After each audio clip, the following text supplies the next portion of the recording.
A man made of clay, a woman born from a rib, a serpent that speaks Hebrew, a magical fruit that grants knowledge of good and evil, a God who walks in the garden during the afternoon breeze, and then, by eating from this fruit, all of humanity is condemned forever to suffering, hard work, and death.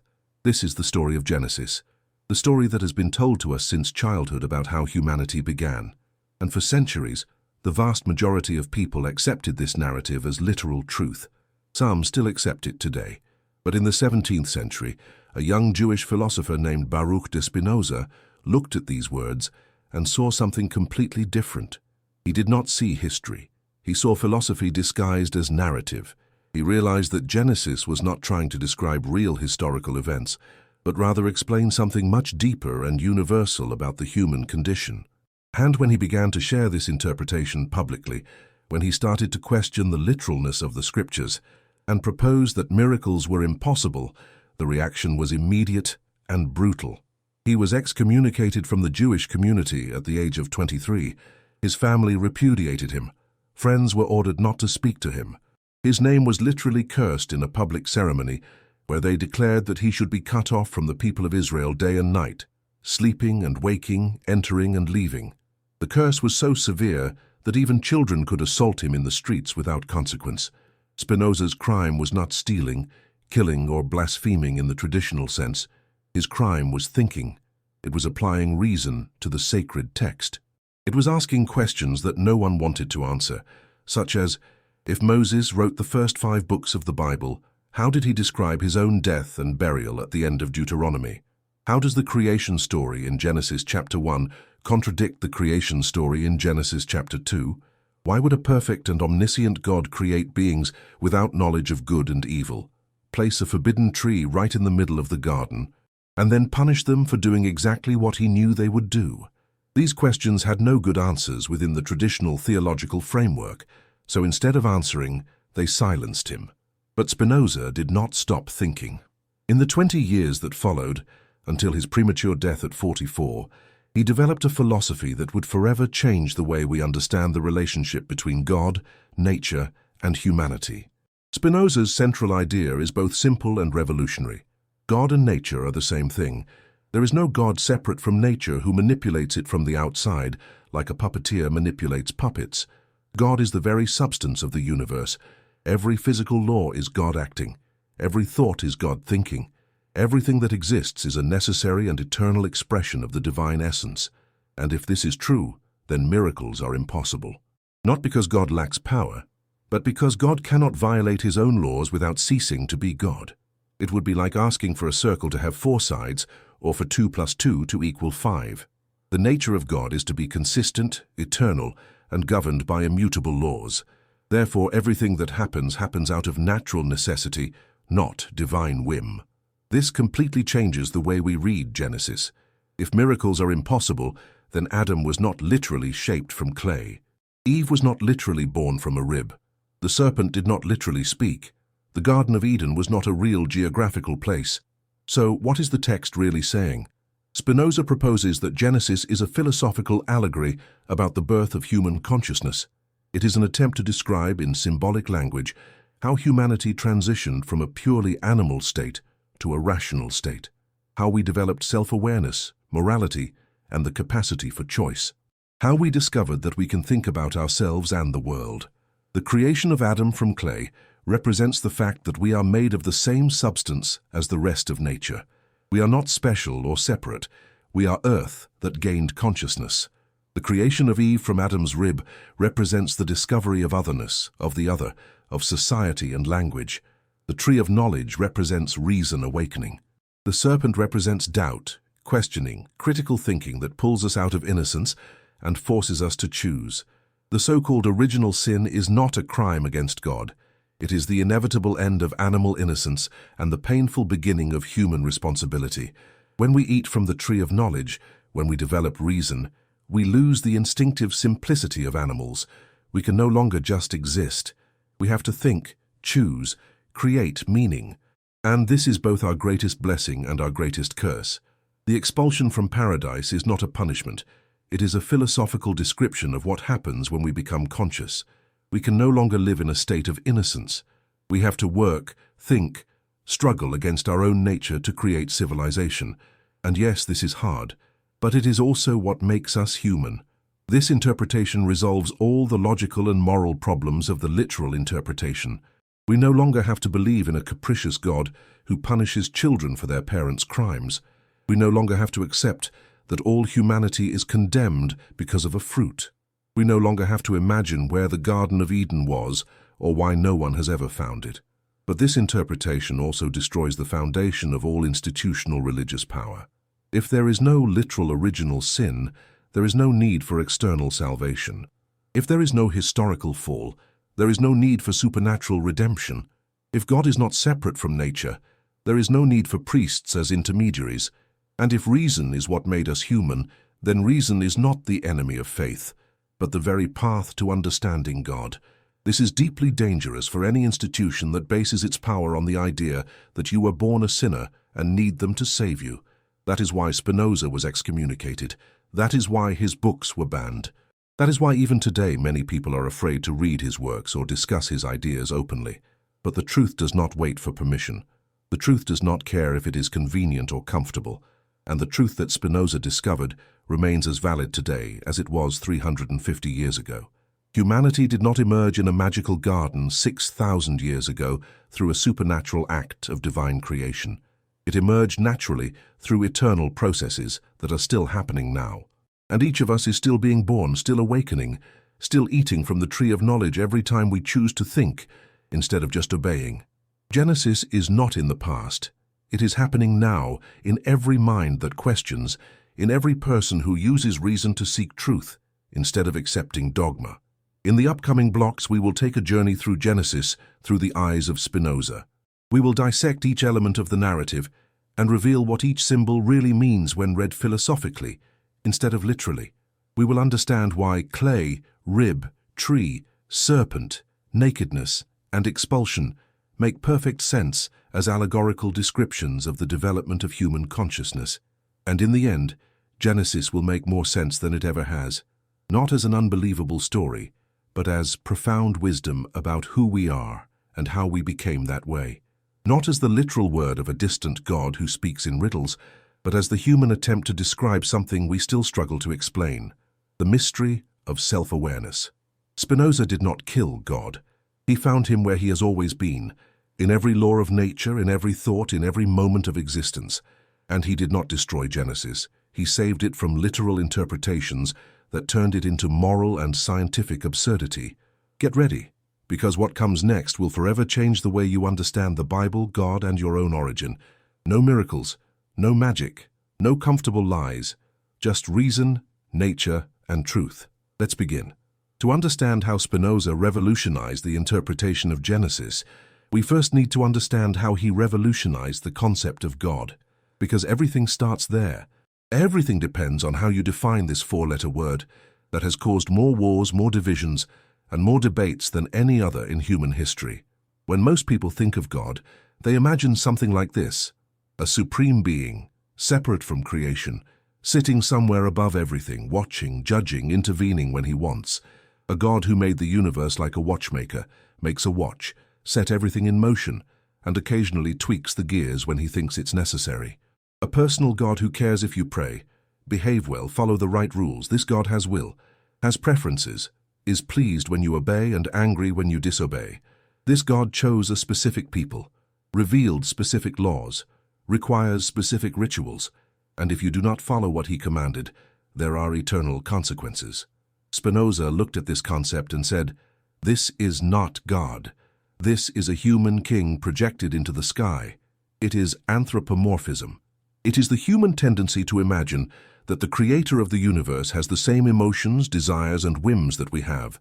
The God of Spinoza is completely different. He is not a being. He is existence itself. He is not above nature. He is nature. He does not have will in the human sense because will implies choice, and choice implies that things could be different from what they are. But for Spinoza, everything that exists by absolute necessity. Think of it this way: 2 + 2 = 4. This is not a choice that God made. It is not something that could be different if God wanted it to be. It is a necessary and eternal truth. For Spinoza, everything in the universe is like this. Every atom, every thought, every event happens because it cannot be otherwise, given the eternal and infinite nature of God. This means that God did not create the universe at a specific moment in time. Creation was not an event. It was and is an eternal process. God is constantly expressing himself through infinite modes and forms. The universe is not something that God made and set in motion. It is God's own body, if we can use that language. You are a part of God. I am a part of God. Every stone, every star, every thought that passes through your mind at this moment is God expressing himself in a particular way. We are not separate creations. We are modifications of the unique divine substance. Now you begin to see why this was so dangerous. Because if God is everything and everything is God, then there is no room for miracles. A miracle would be God violating his own laws, which is impossible because God is those laws. It would be God contradicting his own nature, which makes no sense. When the Bible says that God stopped the sun for Joshua, or opened the Red Sea for Moses, or turned water into wine, Spinoza says that did not literally happen. Not because God lacks power, but because those events would violate the eternal laws of nature, which are the very essence of God, and God cannot violate himself. So what do these accounts mean? They are metaphors. They are ways of expressing spiritual or moral truths, using language that the people of that time could understand. The biblical authors were not trying to deceive anyone. They were doing the best they could to convey profound experiences and insights, using the conceptual tools available. And this brings us to Genesis. If miracles are impossible, then the literal creation of Adam from clay is impossible. The creation of Eve from the rib is impossible. The talking serpent is impossible. The Garden of Eden as a physical place is impossible. So what is the text really saying? Spinoza proposes that we need to read Genesis not as history, but as philosophy. Not as a description of events, but as a description of internal processes. Genesis is not trying to tell us when humanity began, but rather what it means to be human. It is not explaining our temporal origin, but our essential nature. Let's start with the very act of creation. Genesis 1 begins by saying that in the beginning, God created the heavens and the earth. The earth was formless and empty, and darkness was over the face of the deep. And the Spirit of God was moving over the face of the waters. The literal interpretation says, there was a moment in time when nothing existed, and then God decided to create everything. But this creates enormous philosophical problems. If God is perfect and complete, why would he create anything? If he is unchanging, how did he move from a state of not creating to a state of creating? What was he doing before creating? And why did he wait an eternity to then decide to create? Spinoza resolves all this by saying, there was no moment of creation. Creation is eternal. God did not decide to create. God is always creating, or rather, God is always expressing himself. The universe has no beginning in time because time itself is part of the universe. Talking about what was before time is like asking what is north of the North Pole. The question makes no sense. So when Genesis says, in the beginning, it is not talking about the temporal beginning of the universe. It is talking about the logical structure of existence. It is saying that there is an order in reality. There are foundations upon which everything else is built, and the first foundation is God, the infinite and eternal substance. The formless and empty earth represents raw matter, pure potential before any specific organization. The darkness over the deep represents the lack of understanding, the absence of consciousness, and the Spirit of God moving over the waters represents the organizing force of nature, the inherent tendency of things to form patterns, structures, order. So when God says, "Let there be light," and there is light, this is not a verbal command followed by a miracle. It is the symbolic expression of a philosophical truth. Consciousness emerges from unconsciousness. Understanding emerges from confusion. Order emerges from chaos. And this happens not by external intervention, but by internal necessity. The light in Genesis is not just physical light. It is enlightenment. It is knowledge. It is the ability to distinguish, to see differences, to understand. And when God separates the light from the darkness, he is not literally dividing photons from non-photons. He is representing the emergence of consciousness that can distinguish true from false, real from illusory, being from non-being. Each day of creation represents not a period of 24 hours, but a stage in the development of complexity. First comes the basic distinction between light and darkness, heaven and earth, dry and wet. Then comes plant life, then animal life, and finally, on the sixth day, humanity. And notice the progression, from the simplest forms to the most complex, from inanimate matter to living matter, from life without consciousness to conscious life, and culminating in a form of life that is not only conscious but is conscious of being conscious, a form of life that can think about itself, question its own existence, seek to understand the universe of which it is a part. This is not creationism, it is evolution. Not in the exact Darwinian sense, because Darwin was still 200 years in the future, but in the philosophical sense that more complex forms naturally emerge from simpler forms through processes inherent to nature itself. And then we come to the sixth day when God says, "Let us make man in our image according to our likeness." And here is one of the most misinterpreted verses in the entire Bible, because the literal interpretation says, God has a form, and we physically resemble that form. God has 2 arms, 2 legs, a head, and so do we. We are physical miniatures of God. But this is absurd. If God is infinite and eternal, how can he have a limited form? If God is pure spirit, how can he have a body? And why would an infinite God have exactly 2 arms instead of 3 or 1,000 or none? Spinoza says, the image of God is not physical, it is intellectual. Being made in the image of God means having the capacity to understand, to think, to reason. It means participating in the divine nature through intellect. God is pure reason, and we have a bit of that reason. Not because God gave it to us as a gift, but because we are literally pieces of God, finite modes of the infinite substance. This is our likeness to God, the ability to understand eternal truths, to see causal connections, to comprehend natural laws. When you understand that 2 + 2 = 4, you are thinking a divine thought. When you understand a law of physics, you are seeing with the eyes of God. When you use reason to reach truth, you are uniting with God in the only way that truly matters. And then God places man in the Garden of Eden to cultivate it and keep it, and gives a command. Of every tree of the garden you may freely eat, but of the tree of the knowledge of good and evil you shall not eat, for in the day that you eat of it, you shall surely die. The literal interpretation turns this into a test. God is testing Adam's obedience. He is seeing if Adam will obey orders even without understanding the reason. And if Adam fails the test, he and all his descendants will be punished eternally. But this raises horrible moral questions. Why would God create beings without knowledge of good and evil, place a dangerous tree right in front of them, command them not to eat, but not explain why, and then punish them for disobedience? This is justice. This is a trap. It's like putting a 2-year-old child in a room full of electrical outlets and then blaming them for getting shocked. Spinoza completely resolves this. The Garden of Eden is not a place, it is a state. It is the state of animal innocence. It is living by pure instinct, without reflection, without self-awareness, without morality. It is the condition of all animals that simply exist without questioning their existence. The tree of knowledge of good and evil is not a botanical plant. It is reason awakening. It is the ability to make moral judgments, to distinguish right from wrong, to choose consciously instead of just following instinct. And God's command not to eat is not a test of obedience. It is a warning about what will happen when reason awakens.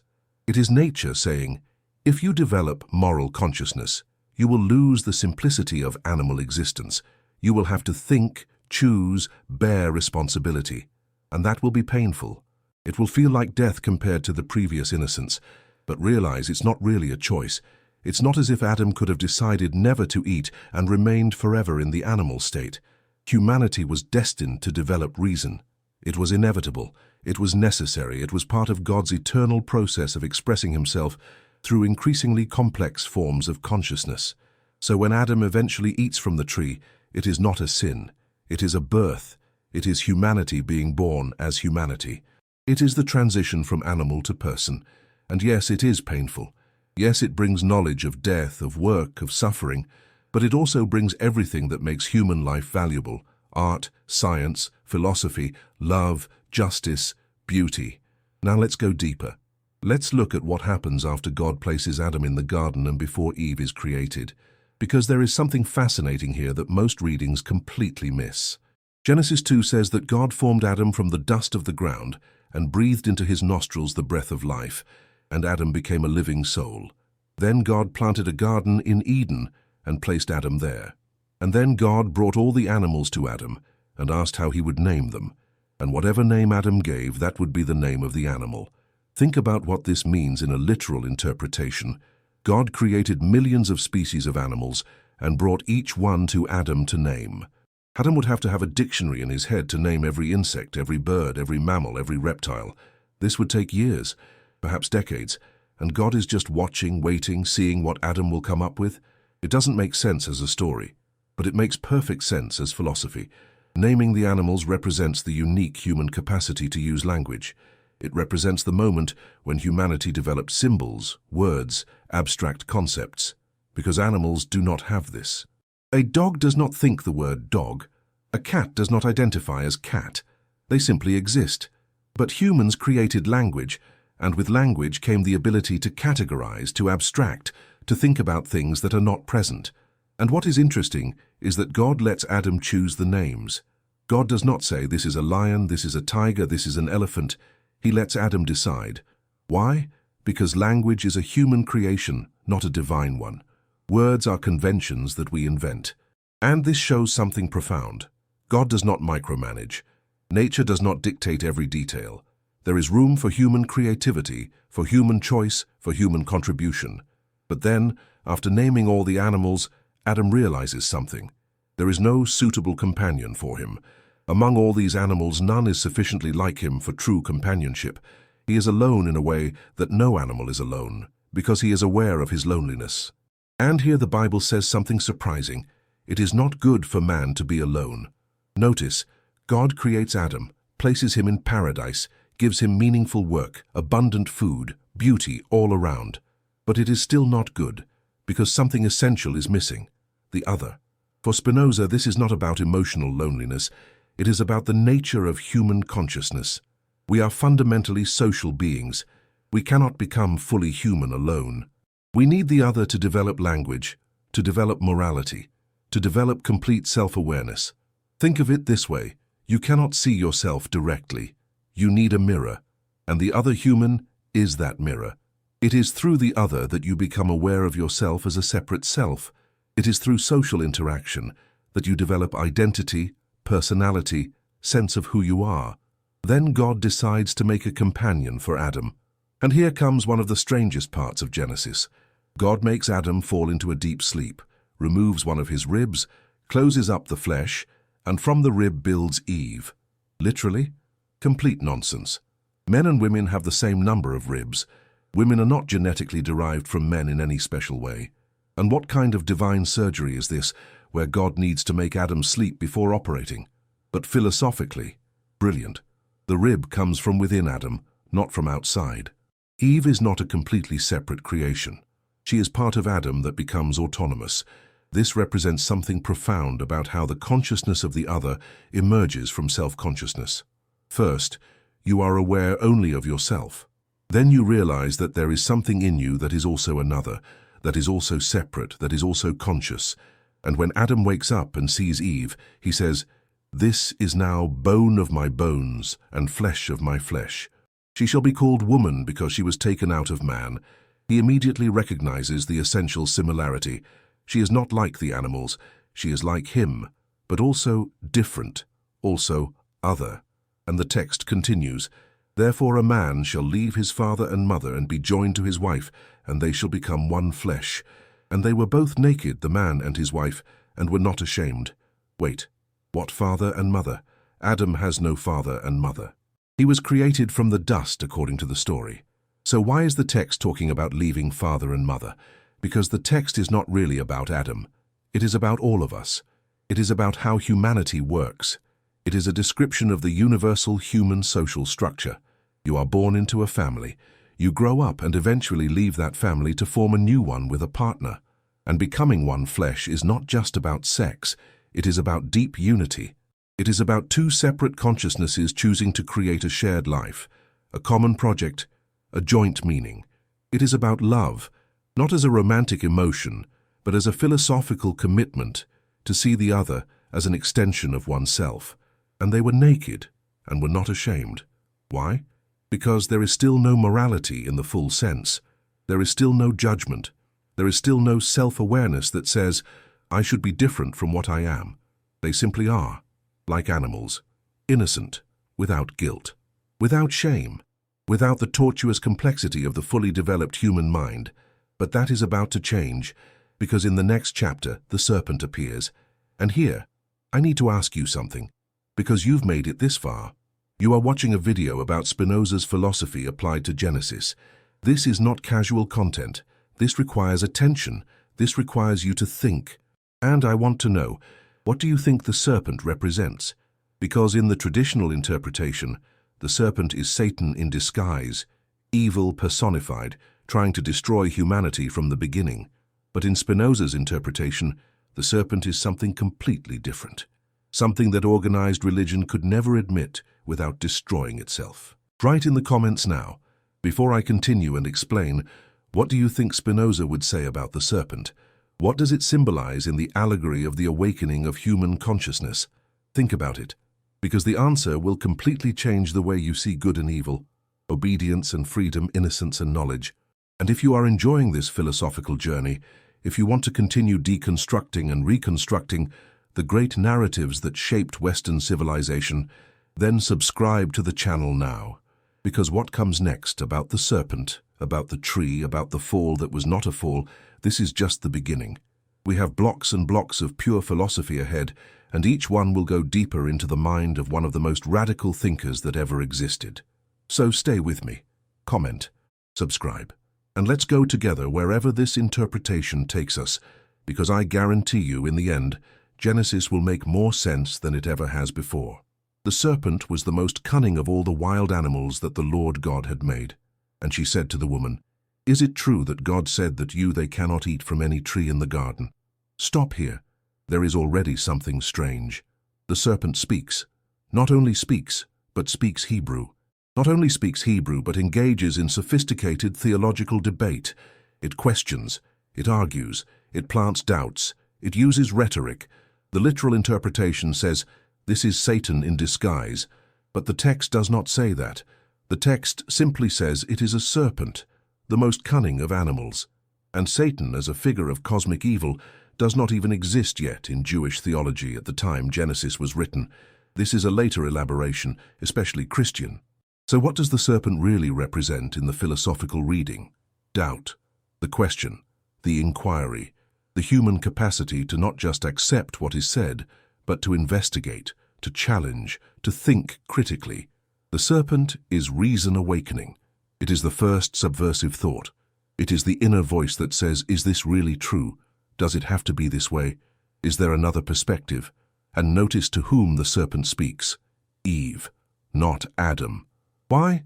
Not because of the author's machismo trying to blame women, as many have interpreted for centuries, but because Eve, being the second consciousness created, represents the social, the dialogical, the aspect of humanity that is not alone with itself, but in conversation with the other.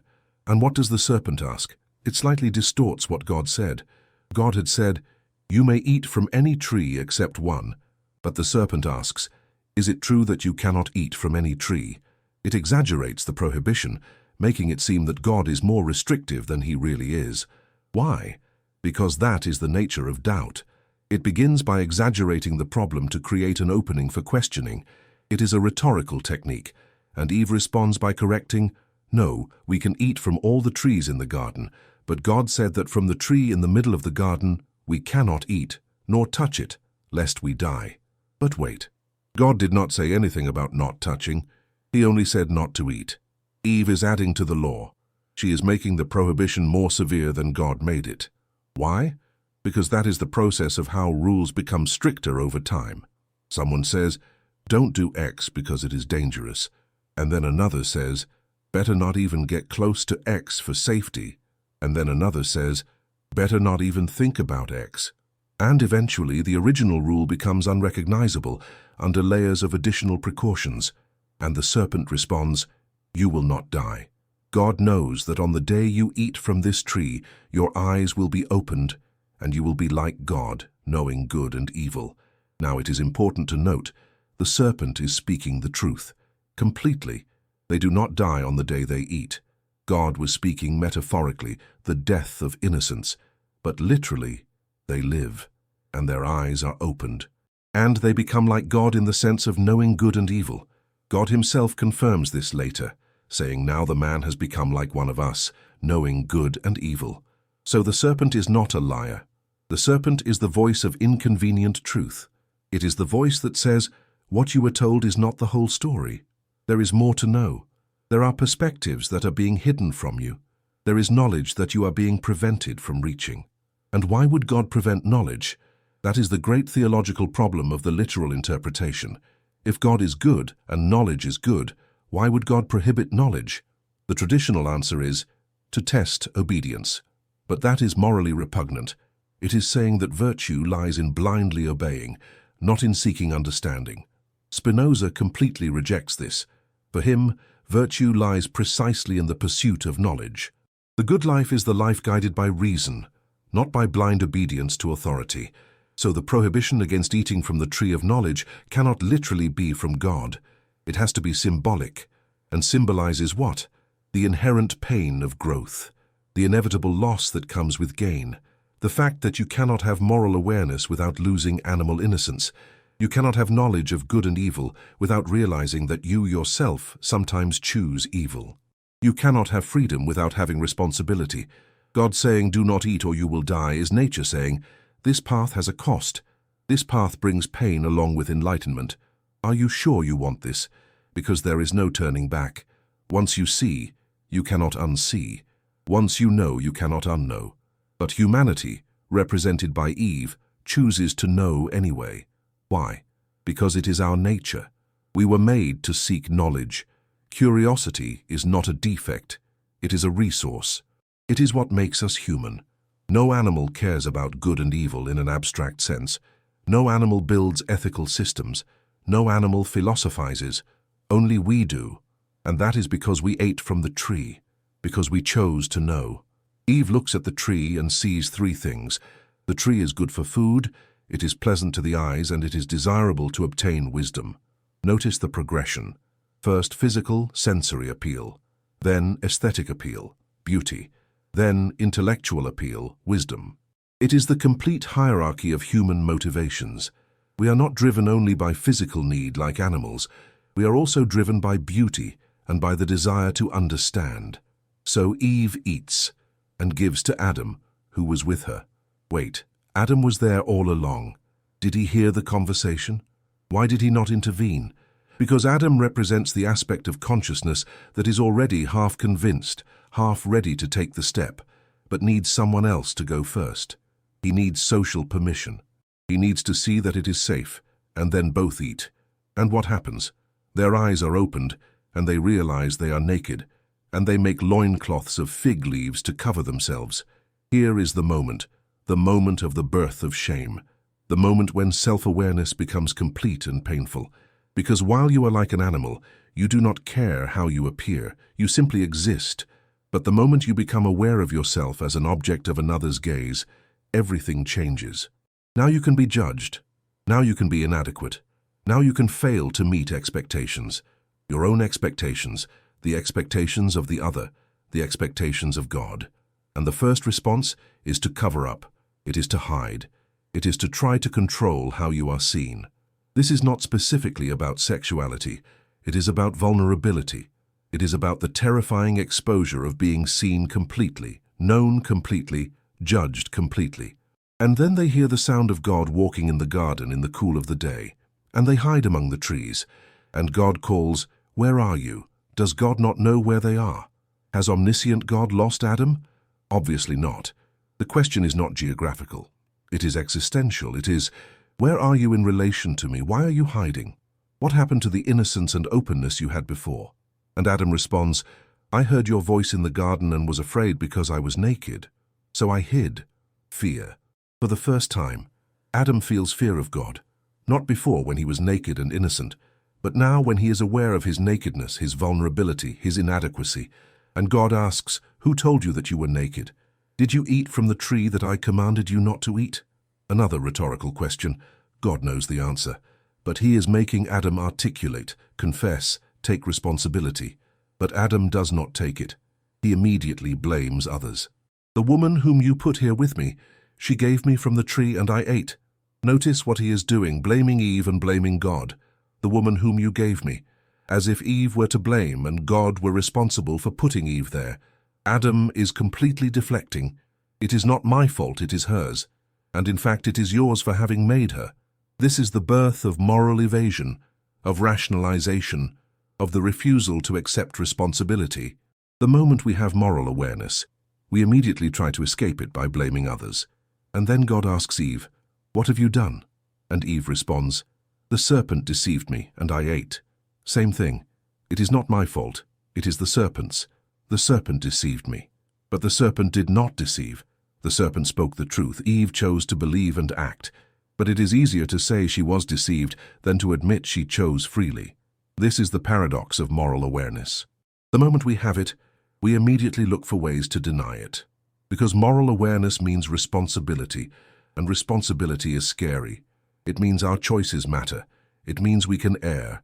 It means we cannot just do what we want without consequence. Now God pronounces his sentences, and these sentences, when read literally, made many people question divine justice. But when read philosophically through Spinoza, they reveal something profound about the nature of human existence. First, God speaks to the serpent. "Because you have done this, you are cursed among all animals. You shall crawl on your belly and eat dust all the days of your life. And I will put enmity between you and the woman, between your offspring and her offspring. She shall bruise your head and you shall bruise her heel." Literally, this is a mythological explanation of why snakes have no legs and why humans fear them. It is a just-so story like Kipling wrote about how the elephant got its trunk. Philosophically, the serpent crawling represents reason, which once freed can no longer fly freely as before. It is bound to the ground, to the practical consequences of every thought. And eating dust means that critical reason will always be dissatisfied, always finding problems, always seeing imperfections. And the enmity between the serpent and the woman, between critical reason and social humanity, is permanent. There will always be tension between thinking and living, between questioning and accepting, between analysis and action. Reason wounds spontaneous life, and spontaneous life wounds reason. Then God speaks to Eve. "I will greatly multiply your sorrow in childbirth. In pain you shall bring forth children. Your desire shall be for your husband, and he shall rule over you." Literally, this has been used for millennia to justify patriarchy, to say that female submission and the pain of childbirth are divine punishments for Eve having eaten first. It is one of the most misused passages in the Bible to oppress half of humanity. Philosophically, giving birth in pain is not punishment. It is description. It is recognition that creating new conscious life is painful, not just physically in childbirth, but emotionally throughout life. Because now that we have consciousness, each child is not just another offspring. It is a person who will suffer, question, struggle, die. Having children consciously is taking responsibility for bringing more conscious suffering into the world. This is profound and terrifying in ways that no animal experiences. And the desire for a husband and him ruling over you is not prescription. It is description of how patriarchal societies have historically functioned. The text is being honest about social reality, not commanding that it be so. It is saying, this is what happened when humanity developed complex social structures. Power became unbalanced. Women were subordinated, not because God wanted it, but because humans created these structures. Then God speaks to Adam. "Because you have listened to your wife and eaten from the tree of which I commanded you not to eat, the ground is cursed because of you. In toil you shall eat of it all the days of your life. It shall bring forth thorns and thistles for you, and you shall eat the plants of the field. By the sweat of your face you shall eat bread until you return to the ground, for out of it you were taken. You are dust, and to dust you shall return." Literally, This is an explanation of why agriculture is hard and why humans die. It is saying that hard work and death are punishments for disobedience. Philosophically, it is recognition that consciousness brings obligation. Animals do not work in the human sense, they do what instinct dictates. But humans have to plan, cultivate, build. We have to transform raw nature into civilization. And this is hard. It requires constant effort, it requires struggle against natural entropy. And knowing that you will die changes everything. Animals die, but they do not know they will die. They live in the present. But humans carry the knowledge of death with us every day. We know we are dust, and to dust we shall return. And this colors our entire existence. It makes everything temporary, precious, urgent, and at the same time futile. This is not punishment. It is existential condition. It is what it means to be human, to work against nature, to create meaning, to know that everything we build will eventually fall apart, to live knowing we will die. And then God says something fascinating. Now the man has become like one of us, knowing good and evil. He must not reach out his hand and take also from the tree of life and eat and live forever. Wait, one of us? Is God speaking in the plural? Is there more than one God? This has tormented theologians for centuries. Some say it is the Trinity, some say it is a heavenly council, but the text does not explain. For Spinoza, this does not matter much because it is all metaphor anyway.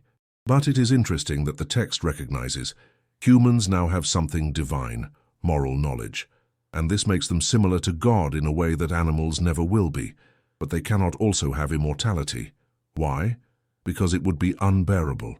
Living forever with full awareness of everything, including all suffering, all mistakes, all loss, would be hell, not blessing. Death is necessary. It is mercy.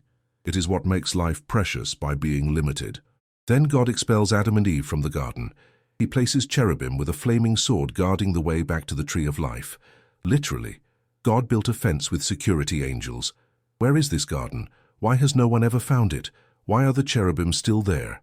Philosophically, there is no way back. You cannot unknow. You cannot return to innocence. The flaming sword is the very knowledge you now have. It blocks the return. You ate from the tree. Now you have to live with the consequences. The garden is not a physical place you left. It is a mental state you have transcended. And the nostalgia we feel for it is the nostalgia we feel for childhood, for simplicity, for the time before we knew so much, before we were so conscious. But there is no going back. There is only moving forward, from the garden to the world, from innocence to experience, from instinct to reason, from being to duty to be. And so Genesis 3 ends with Adam and Eve outside, having to make their lives through work and pain, but now conscious, moral, human. Now we need to step back and look at what really happened philosophically, because this entire 3-chapter narrative is one of the densest and brightest allegories ever written about the human condition. What Spinoza sees here is not the story of a literal couple 6,000 years ago. He sees the atemporal structure of human consciousness emerging from animal unconsciousness, and each element of the story represents an aspect of this process. Let us begin with the concept of fall. Christian theology has built an entire doctrine on the idea of original sin. Humanity was perfect, fell into sin, now needs salvation. The whole structure of guilt, redemption, sacrifice, salvation depends on accepting that something was lost in Eden that needs to be recovered. But Spinoza says there was no fall, there was ascent. Humanity did not fall from a higher state to a lower one. It rose from a lower state to a higher one, from animal to human, from unconscious to conscious, from innocent to responsible. Yes, this brought pain, but it also brought everything worth having. Would you trade your consciousness for animal happiness? Would you choose to be happy cattle grazing without knowing anything, instead of a suffering but conscious human? Some would say yes, but most of us, after honest reflection, would say no, because there is something in consciousness, in knowledge, in the ability to think, that is worth more than simple happiness. There is dignity in being able to understand truth, even if that truth is painful. There is value in being able to choose morally, even knowing that sometimes we will choose wrong. So the original sin is not sin, it is birth, the birth of humanity as humanity. And if it is not sin, then there is no need for external salvation. There is no need for divine sacrifice to wash away guilt that was never real. You are free. always have been. You were not born broken, needing to be fixed. You were born as part of God, an expression of divine nature, going through a process of conscious development. This changes everything, because now religion is not about escaping punishment or gaining reward. It is about understanding your true nature, about aligning with eternal laws instead of fighting against them, about using reason to achieve peace, not blind faith to appease a celestial judge. But there is more. Spinoza sees in the figures of Adam and Eve not just an allegorical historical origin, but a continuous structure. Every human goes through this process. Every child is born in the garden of innocence. Every child eventually eats from the tree as they develop moral consciousness. Each of us experiences the expulsion when we lose childhood innocence and have to face adult reality. Genesis does not just tell where we came from, it tells who we are, constantly, repeatedly, in every generation and in every individual life. And the serpent is not an enemy, it is a necessary part of the process. Without doubt, without questioning, without critical thought, we remain infantile. We need the serpent. We need the voice that says, but is it really true? Could it be different? Is there another perspective? Institutional religion has always known this. That's why it has always demonized the serpent, because the serpent is a threat to authority. When you start to question, you stop obeying blindly. When you start to think, you notice inconsistencies, contradictions, manipulations. The church has always known that its power depended on keeping people in the state of Adam pre-serpent, obedient, uncritical, accepting what is said simply because authority said so. The serpent breaks this control. That's why it is evil. But for Spinoza, the serpent is liberating, it is reason awakening, it is autonomy beginning. It is the path to true freedom, which is understanding nature and living according to it consciously, not through forced obedience.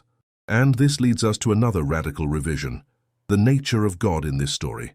The God of Genesis, read literally, is morally problematic. He creates ignorant beings, forbids them knowledge, punishes them when they seek knowledge. He is insecure, afraid that humans will become like us. He is jealous, possessive, punitive. This is not a God worthy of worship. This is a tyrant. But read allegorically, the God of Genesis disappears and is replaced by Spinoza's nature, which neither punishes nor rewards, but simply is. God's curses are not punishments. They are natural consequences. When you develop consciousness, you naturally work harder because now you think about the future. Naturally, you suffer more because now you know you will die.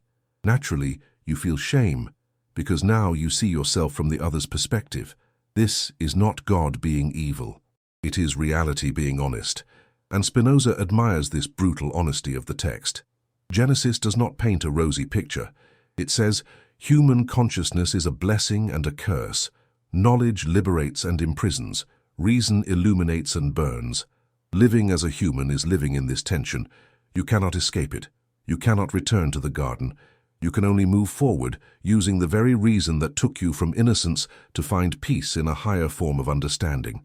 Now let's go even deeper into the implications of Spinoza's interpretation, because if Genesis is not a literal story, but a philosophical allegory about the emergence of human consciousness, then we need to ask, what is the evidence that humans actually went through this transition? How do we know there was a moment, or series of moments, when something animal became something human? Spinoza did not have access to modern science. He died in 1677, nearly 200 years before Darwin published On the Origin of Species.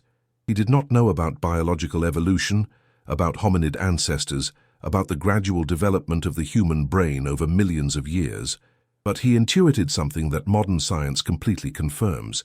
Humans are not a separate special creation. We are part of nature. We emerged gradually from previous forms through natural processes, and at some point in this process, something changed. Something new emerged. Reflective consciousness, self-awareness, the ability to think about thinking. Modern neuroscience can even locate where in the brain this happens. The prefrontal cortex, especially developed in humans, gives the capacity to plan, to inhibit impulses, to consider future consequences, to form abstract concepts. This is the physical basis of the tree of knowledge. When this part of the brain developed sufficiently, humans could do something no other animal can: choose against instinct, based on moral reasoning. And this changes everything, because animals are determined by instinct. A lion does not choose whether to hunt or not. It hunts because it is a lion. A beaver does not decide to build dams. It builds because it is a beaver. They are 100% nature, with no space to question their own nature. But humans can question. They can say, I know I have the instinct to do X, but should I? Is it right? Is it good? Is there a better alternative? This ability to put distance between impulse and action, between feeling and doing, between being and ought to be, this is the fruit of the tree of knowledge. And just as the Bible predicts, this brings death, not immediate physical death, but death in the sense of conscious finitude. Animals die but do not know this in advance. They live without the terror of death because they live in the present. But humans know, and this knowledge haunts us every day. Ernest Becker, in his book The Denial of Death, argues that all human civilization is basically a mechanism of denial of death. We build empires, make art, write books, have children, create religions, all trying in some way to transcend our mortality. Animals do not need this. They simply live and die without existential drama. But we, having eaten from the tree, knowing that we are dust and to dust we shall return, have to create meaning artificially. We have to build reasons to live, even knowing that we will die. This is our curse, but also our glory, because from this need to create meaning comes everything that is human. Art, science, philosophy, romantic love, justice, morality, beauty, truth. None of this exists in the animal kingdom. It only exists because we ate from the tree. It only exists because we are conscious of our condition and try to transcend it through the creation of meaning. Spinoza would see modern science as complete confirmation of his interpretation. He would say, look, I was right. Humans were not magically created 6,000 years ago. They emerged gradually over immense ages. And Genesis, far from being a false story, is a profound philosophical truth disguised as an ancient narrative. But there is another layer here. Because if God is nature, and nature produced humans through natural processes, then humans are intentional in the deepest possible sense. We are not an accident. We are not a mistake. We are a necessary expression of God developing through increasingly complex forms of organization. The entire universe, from the Big Bang to now, has been moving in the direction of producing consciousness. First came matter, then came life, then came the nervous system, then came the brain, then came simple consciousness, and finally came self-consciousness, the ability to know that one knows. And this is the greatest complexity we know in the universe. There is nothing more organized, more improbable, more precious than conscious human mind. You are the pinnacle of 13.8 billion years of cosmic development. You are the universe knowing itself. This is not arrogance. It is honest recognition. And far from making us proud and separate, it should make us humble and connected. Because we are not special for being different from nature. We are special for being the most developed form of nature known so far. And if God is nature, then when you think, God thinks. When you love, God loves. When you seek truth, God seeks truth through you. You are not a servant of God. You are an organ of God. You are a finite mode of the infinite substance. You are God being God in a particular and temporary way. This completely changes ethics. Because if you are God, then hurting another is hurting yourself. Helping another is helping yourself. Loving another is loving God. Not because there is reward or punishment, but because literally, at a deeper level, you and the other are part of the same substance. Spinoza's morality does not come from external commandments. It comes from the recognition of ontological unity. It comes from understanding that separation is an illusion. It comes from seeing that when you do good to others, you are aligning with your true nature, which is to be part of the whole. And this is radical liberation, because now you do not need a priest. You do not need ritual. You do not need scripture. You have direct access to God at all times because you are God. Every moment of existence is an encounter with the divine. Every rational thought is a thought of God. Every ethical action is an action of God through you. But this is also radical responsibility, because you can no longer blame God for your suffering. You can no longer expect God to solve your problems. You are God solving your own problems. You are God creating meaning in an indifferent universe. You are God fighting against entropy to create temporary beauty and order. So where does this leave traditional religion? If Spinoza is right, if miracles are impossible and the Bible is allegory and God is nature, then what remains? Why would anyone still go to church or synagogue or mosque? Spinoza faced this question directly in his theological political treatise, where he argues that religion has an important social function, but it is not about metaphysical truth. It is about practical morality. It is about creating community. It is about giving the masses, who do not have the time or capacity for deep philosophy, simple rules for living well. And he says something that enraged everyone. The Bible was not written to teach philosophy. It was written to teach obedience. It was written to make people behave. And for this purpose, stories work better than arguments. Fear of punishment works better than appeal to reason. Promise of reward works better than logical demonstration. So prophets deliberately used anthropomorphism. They painted God as king because kings were what people understood. They used language of command and obedience because it was effective. They promised heaven and hell because people needed concrete motivation.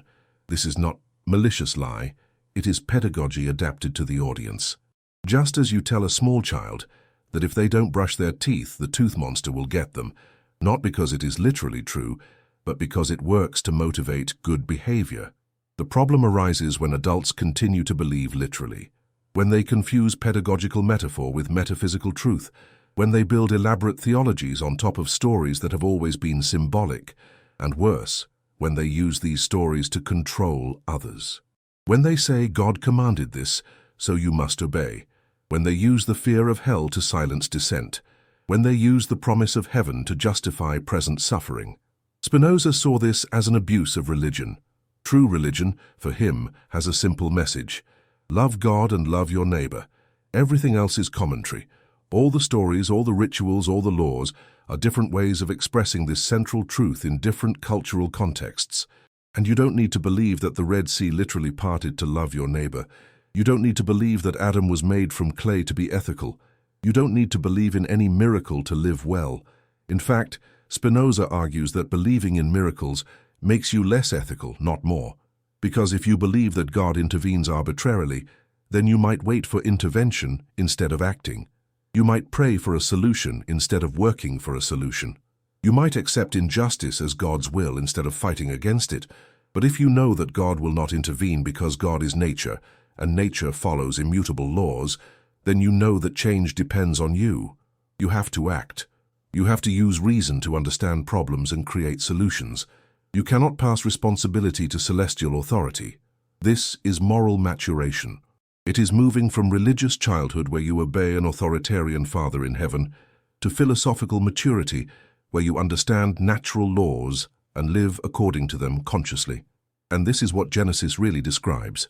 Growing up. Adam in the garden before the tree is a child, obedient, dependent, without real understanding. Adam after the tree is an adult, responsible, autonomous, conscious. The fall is maturation. And just as a child eventually needs to leave their parents' house and make their own life, humanity needs to leave religious childhood and make its own philosophical life. This does not mean rejecting everything that religion taught. It means understanding why it taught, separating enduring ethical truths from temporary mythological packaging. Love your neighbor, enduring truth. Sacrifice an animal to appease God, temporary packaging. Seek justice, enduring truth. God stopped the sun, temporary packaging. Be compassionate, enduring truth. Snake spoke Hebrew, temporary packaging.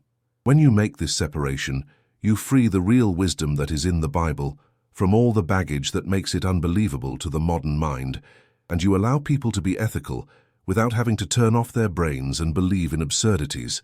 This is what Spinoza wanted, not to destroy religion, but to purify it, not to eliminate God, but to understand him correctly, not to throw away the Bible, but to read it for what it is, profound human literature about the human condition, not divine dictation about historical facts.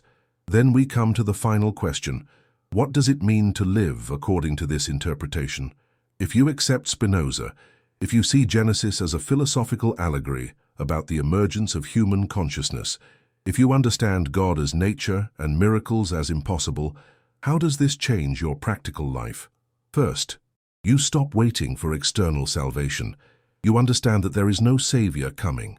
There is no second coming. There is no divine intervention that will fix everything. If change is going to happen, you have to make it happen. If justice is going to exist, you have to create it. If love is going to prevail, you have to love.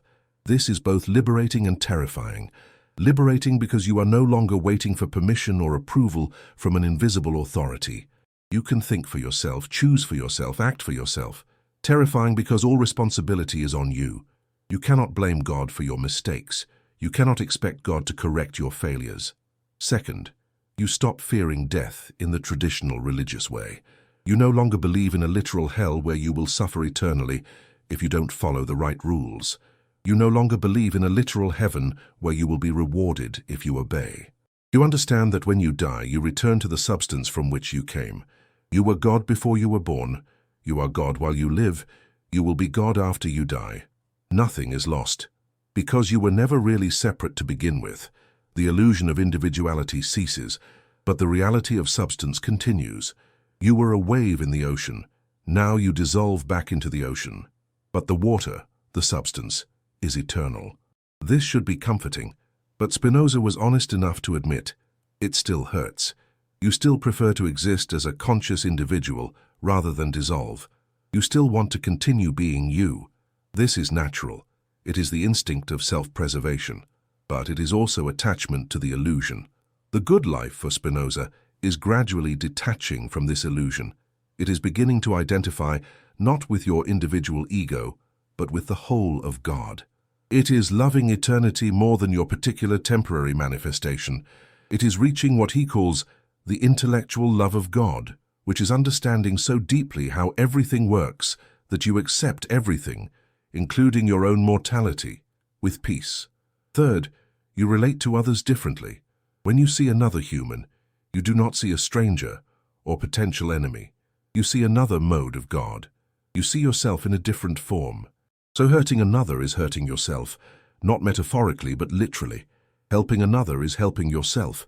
This is not altruism, it is enlightened self-interest.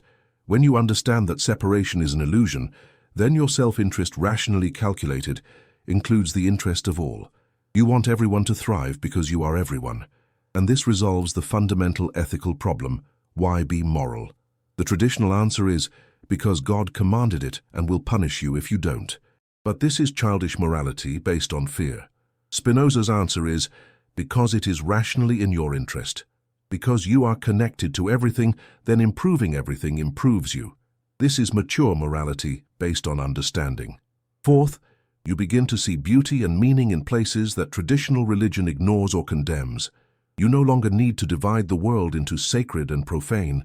Everything is sacred because everything is God. A tree is as divine as a church. An animal is as divine as an angel.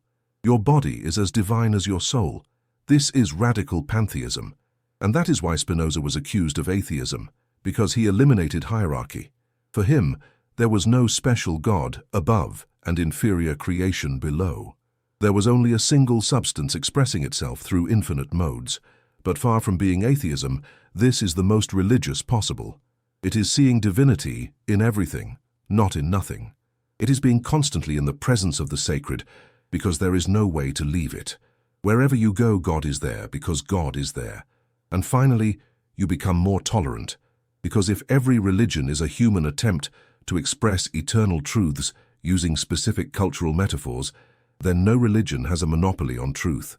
All have partial insights. All use different language to point to the same reality.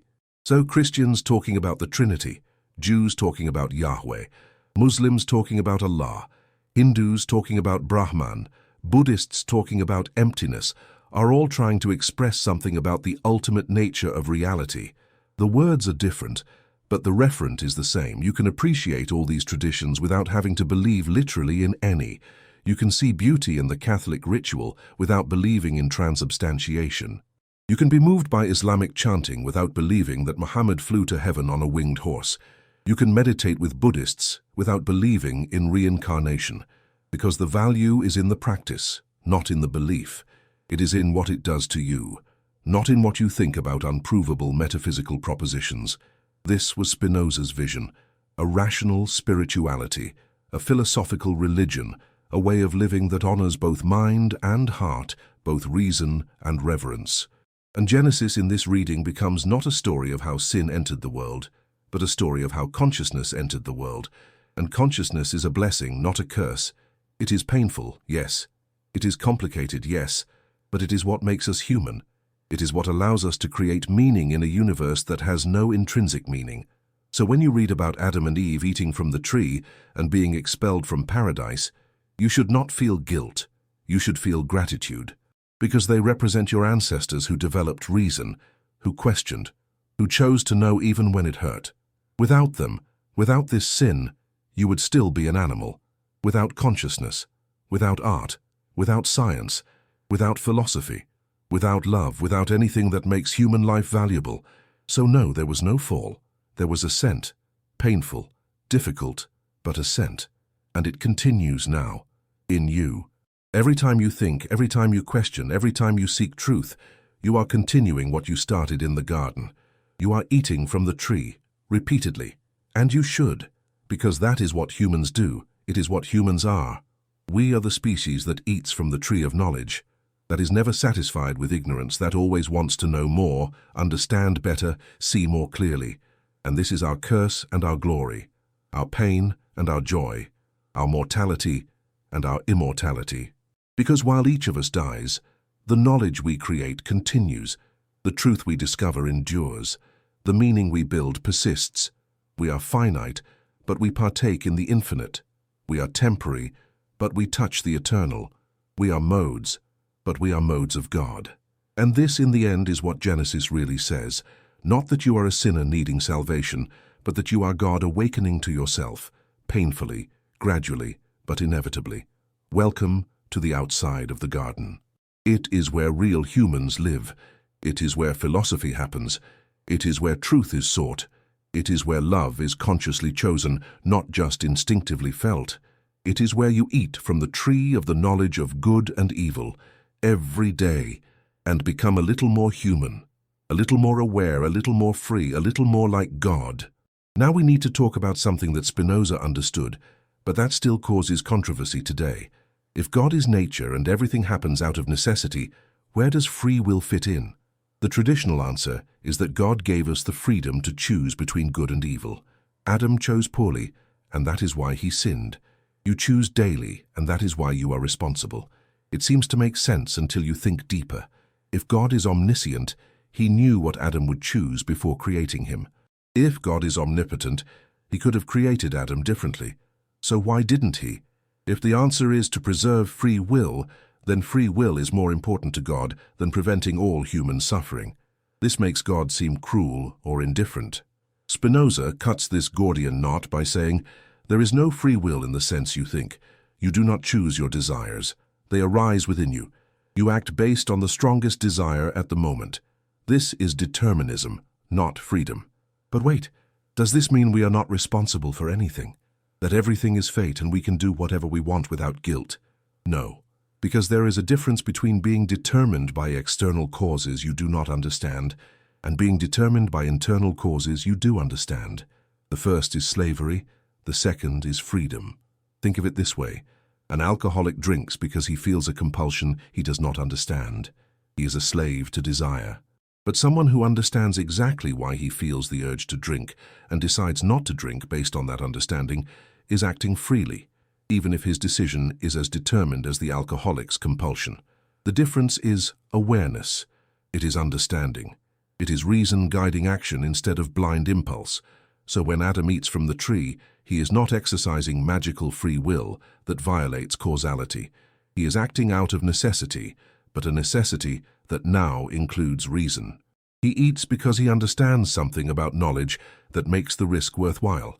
And this is real human freedom, not doing what you want without cause, but understanding the causes that act upon you and deliberately cultivating certain causes over others. Not being free from determinism, but being free through understanding determinism. This completely changes morality. You do not punish because someone freely chose to do wrong. You intervene because you understand the causes that led to the bad behavior and want to modify them. It is not about revenge or retributive justice. It is about cause and effect.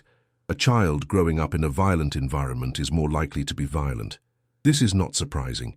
It is predictable. So if we want less violence, we change the environment, not just punish the outcome. Spinoza would see the modern prison system as a moral absurdity. Imprisoning people for years without addressing the causes that led to the crime is like treating a symptom while ignoring the disease. It is stupidity disguised as justice. And Genesis, in this reading, is not saying that Adam was punished for a free choice.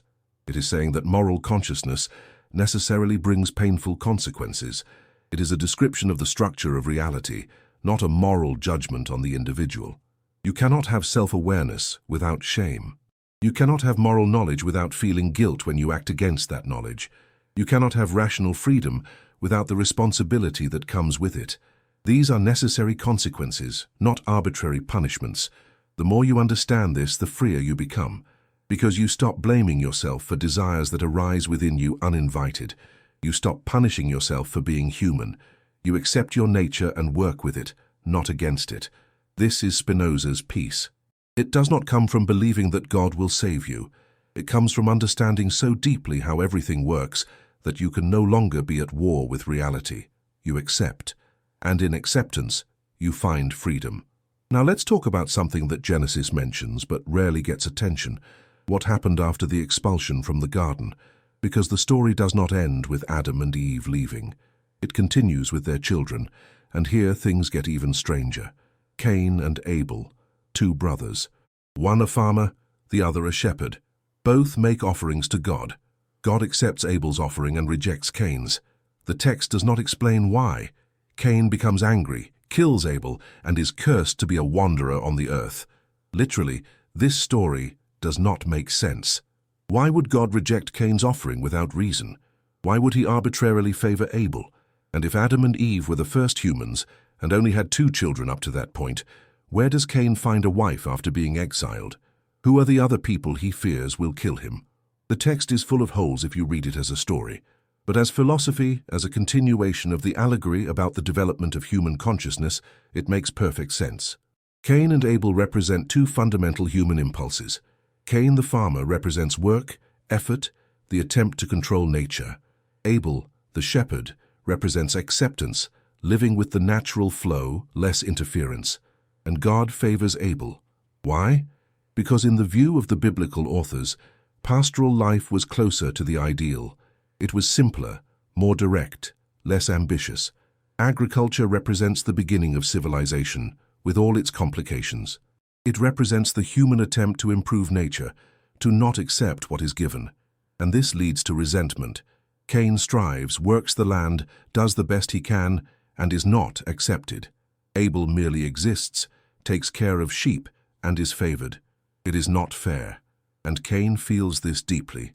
This is the birth of envy, of resentment, of the comparison that poisons. Cain does not kill Abel because Abel did something wrong. He kills because Abel has something he wants, divine approval. And if he cannot have it, he will destroy the one who does. This is the first murder, and it happens not between strangers, but between brothers. Why? Because deeper envy happens between those close. You do not envy a billionaire you will never meet. You envy your brother who has a better life than yours. You envy a colleague who was promoted when you were not. You envy a friend who found love when you are alone. And when God confronts Cain asking where Abel is, Cain responds with one of the most famous lines in the Bible: "Am I my brother's keeper?" The answer, according to Spinoza, is yes. Obviously yes, because if God is nature and we are all modes of the same substance, then you are literally your brother's keeper, not out of external moral obligation, but out of ontological identity. To harm your brother is to harm yourself. But Cain does not understand this. He still thinks in terms of separation. Me versus him, my good versus his good. And from this illusion of separation comes all evil. God curses Cain to be a wanderer, but he also puts a mark on him so that no one will kill him. Why? Because even a murderer deserves protection, or because a murderer has to live with guilt, and that is a punishment worse than death. Spinoza would say, it is not punishment, it is consequence. When you kill, you separate yourself from the community. You become a wanderer, isolated, alone. And this is not God deciding to punish. It is the natural result of breaking social bonds through violence. And Cain's mark is not God's protection. It is self-awareness of guilt. It is carrying the knowledge of what you have done forever. Everyone sees. Everyone knows. They cannot kill you, but you will never have peace again. This is the structure of moral consciousness post-tree of knowledge. You do not just act. You know you acted.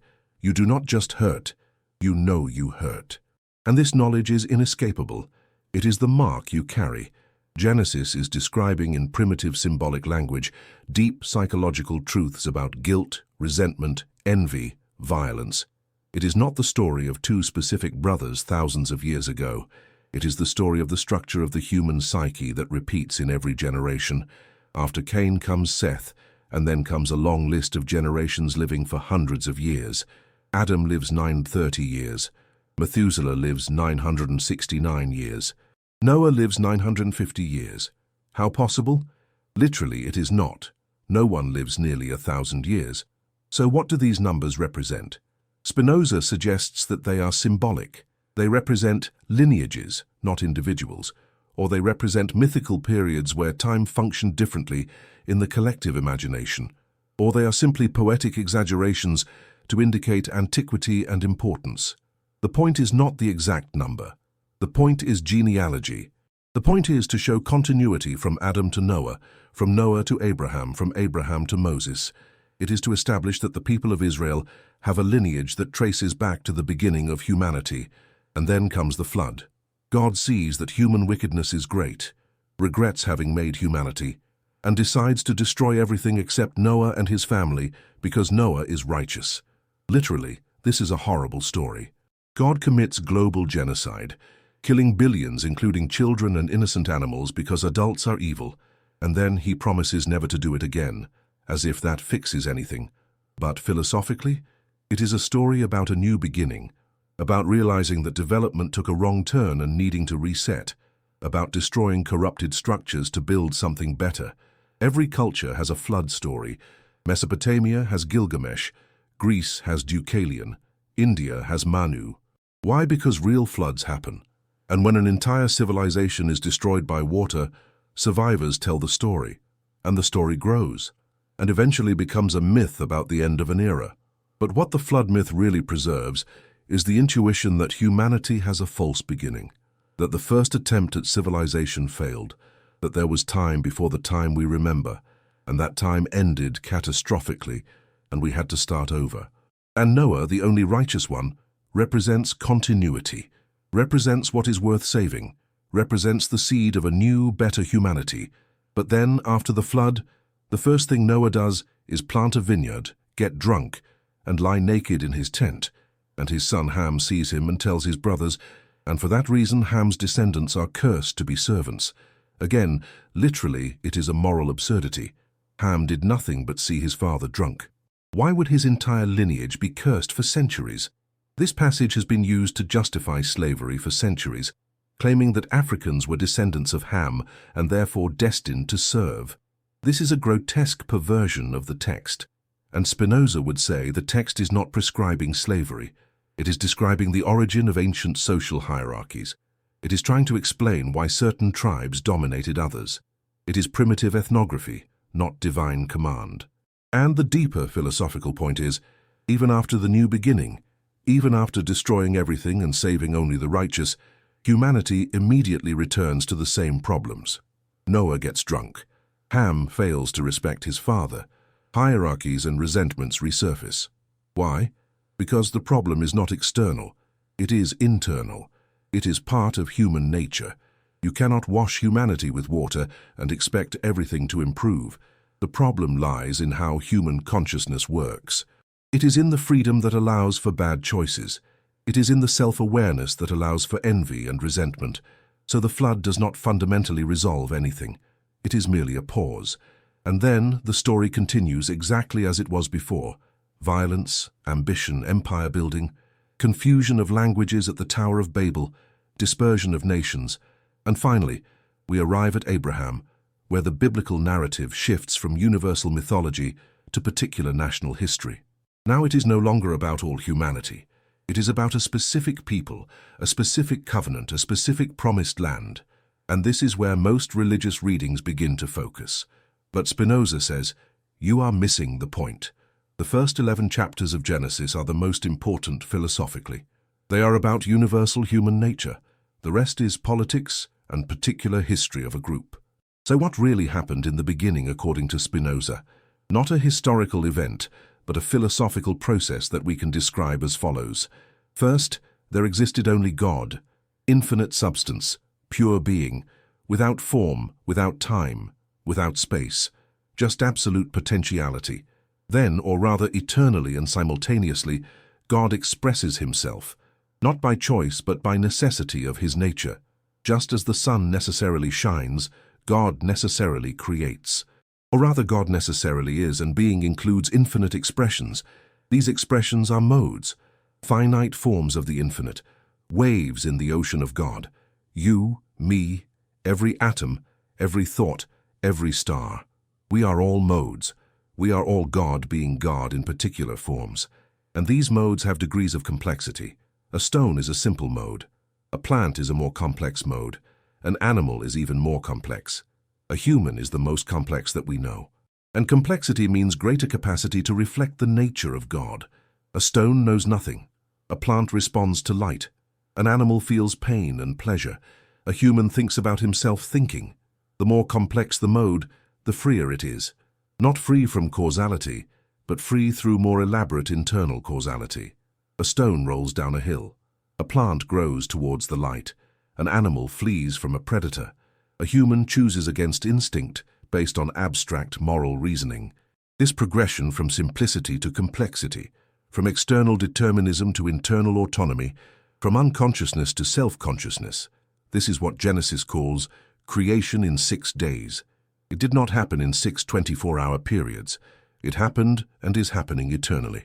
It is the logical structure of reality, not a temporal sequence of events. And the 7th day, when God rests, that is perfection achieved. It is when the system becomes self-contained, self-sufficient, needing no further intervention. It is when natural laws are fully established and everything flows from them automatically. God resting does not mean God got tired. It means God completed the expression of his nature in all possible forms. Everything that can exist exists. Everything that can be thought is thought. Everything that can be loved is loved. And we, humans, are part of this process. We are God knowing himself. We are the universe becoming conscious of itself. We are a particular mode of the infinite substance that has developed the capacity to understand infinite substance. This is extraordinary. This is sacred. Not because we were specially chosen, but because we are the natural culmination of a process of complexification that is a necessary expression of the nature of God. And Genesis, when read with Spinoza's eyes, ceases to be an impossible story about a magical garden and becomes profound poetry about the mystery of existence, about how something arises from nothing, about how consciousness emerges from matter, about how meaning is born from chance, except that it is not chance, it is necessity. It is God being God. It is nature being nature. It is reality being exactly what it has to be, given its eternal essence. And the more you understand this, the more you see beauty in everything, because everything is an expression of God. Everything is sacred. There is no profane. There is no ontological evil. There is only God expressing himself through infinite forms, some more complex than others, but all equally divine in essence. Human evil is simply a lack of understanding. It is acting based on confused passions instead of clear reason. It is seeing oneself as separate when in fact one is connected. It is seeking one's own good while ignoring the good of the whole, not realizing that they are the same. And the path to salvation is not through blind faith or obedience to rituals. It is through knowledge, through understanding how everything really works, through seeing causal connections, through perceiving unity beneath the appearance of multiplicity. This is what Spinoza calls the third kind of knowledge, or intuitive knowledge. It is when you not only understand propositions individually, but see the whole system at once. You see how each part necessarily relates to all others. You see God not as an abstract concept, but as the living structure of reality that you experience directly. And when you achieve this, you attain what Spinoza calls beatitude. It is not common happiness. It is a deep peace that comes from fully understanding and accepting your nature and the nature of everything. But let's be honest, living according to Spinoza's philosophy is extremely difficult because it requires going against almost all the instincts we have. The instinct to see oneself as a separate individual, the instinct to blame others for your problems, the instinct to expect reward for good behavior and punishment for bad behavior, the instinct to want the universe to be just in the human sense of the term. Spinoza asks you to abandon all of this, to accept that there is no cosmic justice, to accept that bad things happen to good people not for moral reasons, but due to blind causality, to accept that when you die, you simply cease to exist as an individual, and there is no paradise waiting. This is hard, very hard. That is why most people prefer traditional religion, even if it does not make sense intellectually, because traditional religion offers comfort, it offers hope, it offers ready-made meaning. Spinoza offers only truth, and truth without comfort is hard to swallow. But there is dignity in that. There is intellectual integrity. There is courage in facing reality head-on and accepting what you see, instead of inventing comforting stories. And Spinoza would say, the comfort that religion offers is false. It is based on illusion. And living in illusion, even if comfortable, is living in slavery. True freedom only comes from knowing the truth, even if that truth is harsh. Moreover, there is real comfort in Spinoza's philosophy, just different. It is not the comfort of everything will be fine in heaven. It is the comfort of everything is already as it should be. Well, you just need to understand why. Because if everything that happens is necessary, then there is no reason for regret. You could not have acted differently given who you were at that moment. So why torture yourself with what if? And if everything is part of God, then even suffering has its place. Not because God wants you to suffer, but because the universe includes all possibilities, including negative experiences. And those experiences are as much a part of God as positive experiences. This does not make suffering good, but it makes it understandable. It makes it acceptable, not in the sense of giving up trying to improve, but in the sense of not adding mental suffering to physical suffering by resisting reality. Physical pain will happen, illness will happen, death will happen. This is inevitable for finite beings, but psychological suffering, existential anguish, despair, that is optional. It comes from not accepting what is. It comes from wanting reality to be different from what it is. And the more you understand why reality is the way it is, the more you accept it. And in acceptance there is peace, not passive resignation, but active acceptance. You act to change what you can change, but accept what you cannot. This is the wisdom of the Serenity Prayer, but based on rigorous metaphysics instead of religious faith. God, grant me the serenity to accept what I cannot change, courage to change what I can, and wisdom to know the difference. Spinoza offers wisdom. It is knowledge. It is understanding causality. It is seeing clearly what is possible and what is not, and acting accordingly. And finally, there is comfort in eternity, not temporal eternity where you live forever, but logical eternity where truths you understand are eternal truths. When you understand that 2 + 2 is 4, you are thinking eternal thought. When you understand the laws of nature, you are touching the eternal structure of reality. And to the extent that you identify with these eternal truths instead of your temporary body, you participate in eternity. You become, in a way, eternal, not as a surviving individual, but as a mode of God that understands God. This is true immortality according to Spinoza, not life after death, but life before, during, and beyond death as a particular mode. It is conscious participation in the eternal substance. So we come to the end of this journey, and the question is, what do you do with all this? You can completely reject it. You can say that Spinoza is wrong, that miracles exist, that God is personal, that the Bible is literal, and that is a valid choice. Billions make that choice and live good lives. Or you can partially accept it. You can take philosophical insights from Spinoza, but maintain some traditional religion. You can see value in both perspectives. That is also a valid choice. Many religious intellectuals do this. Or you can fully accept it. You can embrace Spinoza's pantheism, see God as nature, understand Genesis as philosophical allegory, live guided by reason. That is the hardest choice, because it is lonelier. You do not have a ready-made community. You do not have established rituals. You have to create meaning on your own. But regardless of the choice, the value of studying Spinoza is that it expands possibilities. It shows that there is a way to be spiritual without being irrational, to revere God without abandoning science, to read the Bible without turning off your brain. And it shows that Genesis, far from being a primitive story we must overcome, is deep wisdom we must reclaim. When read correctly, it does not contradict anything that science has discovered. It does not deny evolution. It does not deny modern cosmology. It does not deny neuroscience. On the contrary, Genesis as an allegory about the emergence of human consciousness makes more sense now with everything we know about the brain and evolution than it did 3,000 years ago when it was written. The biblical authors intuited something true. There is a fundamental difference between animal and human. And that difference has to do with knowledge, with moral consciousness, with the ability to choose against instinct. They called it eating from the tree of the knowledge of good and evil. We today call it the development of the prefrontal cortex, the acquisition of symbolic language, the emergence of theory of mind. Different words but pointing to the same reality. And the truth they tried to express in mythical language is the truth that Spinoza expressed in philosophical language, and that modern neuroscience expresses in scientific language. Humans are unique, not because they were magically created, but because they developed the unique cognitive ability to think about their own thinking. That is what makes us human, and that is both a blessing and a curse.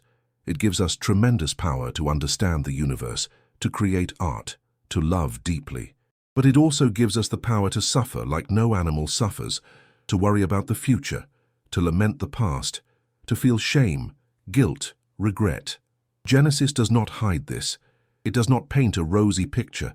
It honestly says, knowledge hurts. Consciousness is hard. But it is what we have, and we must make the best of it. And the best, according to Spinoza, is to use reason to understand as much as possible, because the more you understand, the freer you are. The more you see causal connections, the better you can navigate reality skillfully. The more you know God as nature, the more at peace you become. This is not pessimism. It is realism. It is accepting reality as it is and working within its parameters instead of fantasizing about how it could be. And there is joy in this, the joy of understanding, the joy of seeing truth clearly, the joy of living authentically instead of in denial. Spinoza died young, alone, poor, rejected by all religious groups, but he died at peace, because he understood, because he had no illusions, because he had an intellectual love for God that no institution could give or take away. And 350 years later, his ideas still disturb, they still challenge, they still offer a radical alternative to both dogmatic religion and empty atheism. Because Spinoza does not deny God, he redefines him. And he does not deny Genesis. He reinterprets it, and the result is a worldview that is both deeply spiritual and completely rational. You do not have to choose between heart and mind, between faith and reason, between God and nature, because they have always been the same thing. They have always been different aspects of the one reality.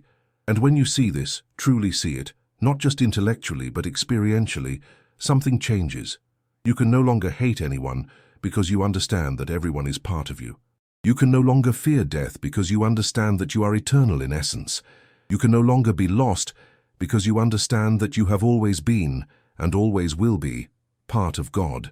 This is the birth of humanity according to Spinoza, not an event in the past, but a continuous process, happening now, in you. Every time you choose to understand instead of judge, every time you seek truth instead of comfort, every time you act by reason instead of blind passion, you are eating from the tree. Still, always. And that is good, because it is what humans do, it is what humans are. Welcome to Genesis without miracles. Welcome to fully conscious humanity. Welcome to Spinoza's philosophy. The journey does not end here. It never ends. Because knowledge is infinite and you are a finite mode of the infinite. You will never understand everything, but every step toward greater understanding is a step toward greater freedom. And that in the end is all we can ask for. Not guaranteed happiness, not eternal life, but the opportunity to understand, the opportunity to grow, the opportunity to consciously participate in the eternal process of God, knowing Himself through infinite forms. You are one of those forms, and that is enough. More than enough, it is everything.